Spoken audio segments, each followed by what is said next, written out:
அதிமுக கனவு செதில் செதிலாக சிதறது. சீமானை வளைத்து போட்ட டெல்லி. களமிறக்கப்பட்ட master diamond. நாம் தமிழர் கட்சியின் தலைமை ஒருங்கிணைப்பாளர் சீமானை வளைத்து போடச் சொல்லி பாஜக பல்வேறு திட்டங்களை வகுத்து வருகிறதாம்.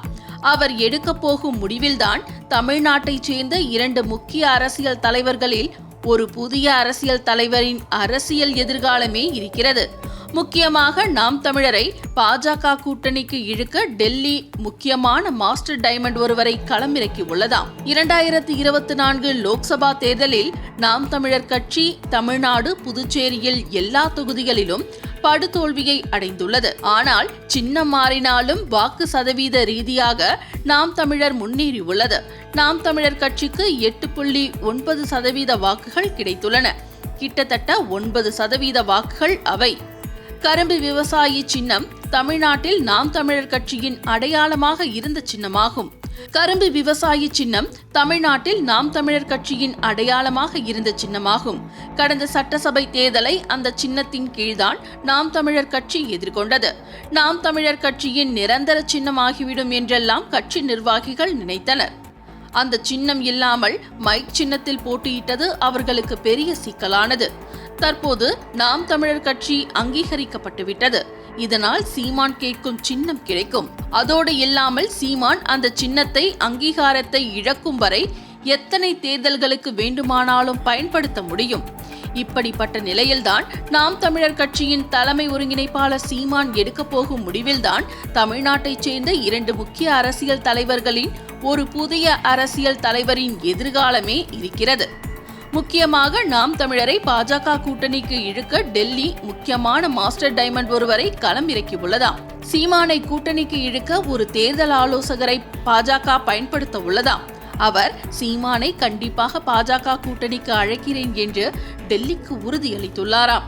சீமானை கொண்டு வருவோம், கவலைப்பட வேண்டாம். 2026 சீமானின் நாம் தமிழர், பாஜக, பாமக என்பதுதான் NDA கூட்டணியாக இருக்கும் என்று அவர் உறுதியளித்துள்ளாராம்.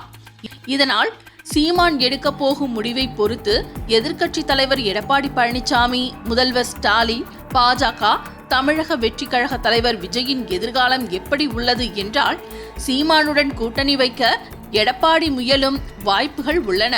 அப்படி நடந்தால் அது அதிமுகவின் எழுச்சியாக இருக்கும். தமிழ்நாட்டில் திமுகவை வீழ்த்த வாய்ப்பு கொடுக்கும். சீமானுடன் கூட்டணி வைக்க எடப்பாடி மட்டுமின்றி விஜயும் முயலும் வாய்ப்புகள் உள்ளன. அப்படி நடந்தால் அது விஜயின் எழுச்சியாக இருக்கும். தமிழ்நாட்டில் திமுகவை வீழ்த்த வாய்ப்புகள் கொடுக்கும். சீமான் திராவிட கட்சிகளுடன் கூட்டணி இல்லை என்றால் அது திமுகவுக்கு சாதகமாக மாறும். ஒருவேளை சீமான், விஜய் 3வது அணி அமைந்தால் அது அதிமுகவை அப்புறப்படுத்தி அவர்களின் வீழ்ச்சிக்கு உதவும். நாம் தமிழர் கட்சியின் தலைமை ஒருங்கிணைப்பாளர் சீமான் எடுக்கப் போகும் முடிவில்தான் மேற்கண்டவர்களின் எதிர்காலம் உள்ளது. தமிழ்நாட்டில் விஜயின் தமிழக வெற்றி கழகம், நாம் தமிழர் மற்றும் அதிமுக கட்சிகள் கூட்டணி வைத்தால் அவர்களால் திமுக கூட்டணியை வீழ்த்த முடியுமா என்ற கேள்வி உள்ளது. இதற்கு தர்க்க அடிப்படையில் பார்க்காமல் சதவீத அடிப்படையில் என்ன நிலவரம் என்று பார்க்கலாம். கடந்த லோக்சபா தேர்தலில் திமுக கூட்டணி வென்ற வாக்குகள் 46.97%. தனியாக திமுக வென்ற வாக்குகள் 26.93%. அதிமுக கூட்டணி வென்ற வாக்குகள் 23.5%. தனியாக அதிமுக வென்ற வாக்குகள் 20.46%.